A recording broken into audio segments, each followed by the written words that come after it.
네, 안녕하세요.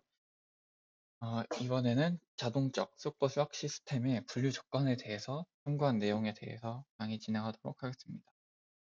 부제는 시스템은 무엇을 근거로 분류되는가입니다. 어, 우선 자동적 시스템, 즉 시스템 1은 무의식적이며 노력으로 이루어지지 않는 통제가 불가능한 사고이죠. 그리고 또 조작 시스템은 시스템 2로 불리는 조작 시스템은 의식적이며 또 노력으로 이루어지고 통제가 가능한 사고입니다. 어, 즉 사고를 이분법적으로 생각을 할 때 가장 양측에 있는 정반대되는 사고의 방식이라고 볼 수 있습니다. 여기서 가장 중요하다고 생각을 한 키워드 두 개가 있습니다. 바로 의식과 통제입니다. 무의식적이다와 의식적이다. 그리고 통제가 가능하다. 그리고 통제가 불가능하다. 이 두 가지 키워드를 가지고서 왜 두 시스템이 자동적 시스템과 속도적 시스템으로 분류가 되었는지에 대해서 한번 알아보려고 합니다. 앞에 나왔듯이 이 두 가지의 시스템으로 나누어지게 되는 이유는 다음과 같은 두 가지 전제 중 하나를 만족해야만 이 시스템이 두 가지로 이루어지는 이유를 설명할 수가 있습니다. 바로 의식과 통제입니다. 통제가 가능하고 통제가 가능하고 의식이 가능하다. 즉, 두 가지 다 참인 경우와 의식이 가능하지만 통제는 불가능하다. 의식은 참이지만 통제는 거짓이다. 또 의식이 불가능하지만 통제는 가능하다. 또 의식이 불가능하며 통제 역시 불가능하다. 이 네 가지 경우가 모두 참일 경우에는 앞에서 봤듯이 자동적 사고와 속도적 시스템이 아니라 시스템 1, 2, 3, 4까지 나와야지만 이 시스템 사고에 대한 내용을 모두 담을 수 있을 것입니다. 하지만 의식이 가능하면 통제 역시 가능하다. 또는 통제가 불가능하면 의식 역시 불가능하다. 이 둘 중에 하나를 만족하는 경우라면 의식이 가능하지만 통제는 불가능하다. 또는 통제가 불가능하지만 의식은 가능하다. 라는 경우가 없어질 것입니다.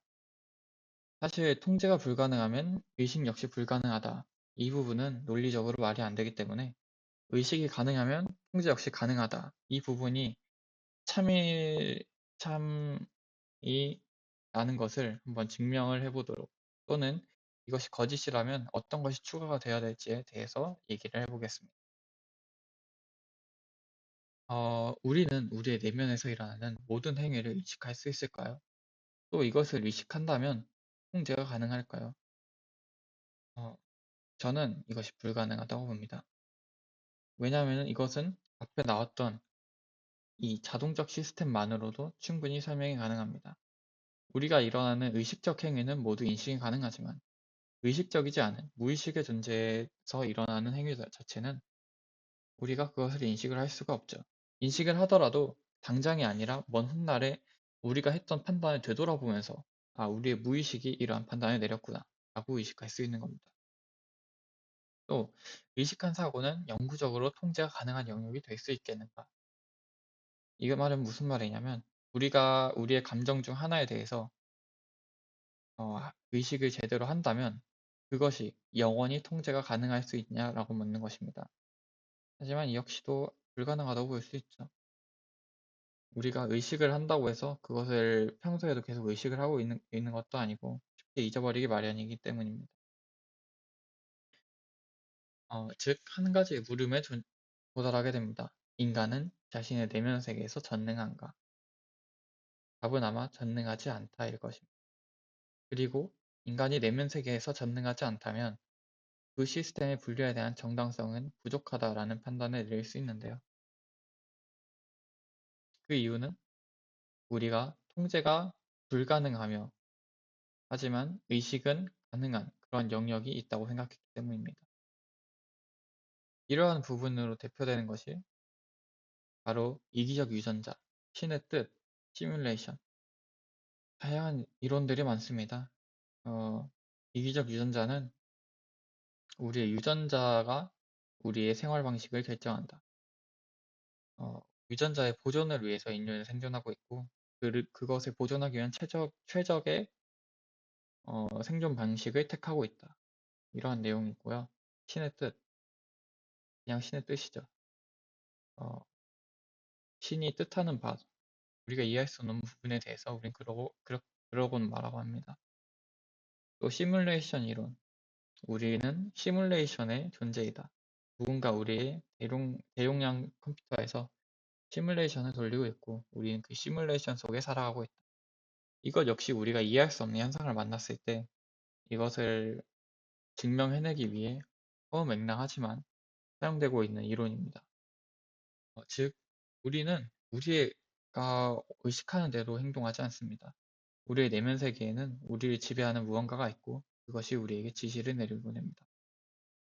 그 지시에 대해서는 여러 가지가 있을 수 있습니다. 어, 유전자를 보존해라, 번식을 해라, 너의 생존을 위해 움직여라, 종족의 번영을 위해 움직여라. 즉, 우리 다양한 지시가 이루어지게 되고 우리는 그 지시를 달성하게 된다면 우리에게 행복을 느끼게 됩니다. 이 행복으로써 우리는 다시 만족을 하게 되고 이 행복을 느끼면서 그 지시를 다시 따르게 되는데 이 행동은 일종의 그 무언가가 주는 우리의 먹이라고 판단할 수 있었던 것 같습니다. 즉, 우리가 의식하고 있지만 그래서 의식을 해서 그것을 따르고 있지만 그것의 사고를 멈추거나 반대되는 행동을 할 수 없는 사고들이 종종 있습니다. 즉, 의식은 가능하지만 통제는 불가능하다.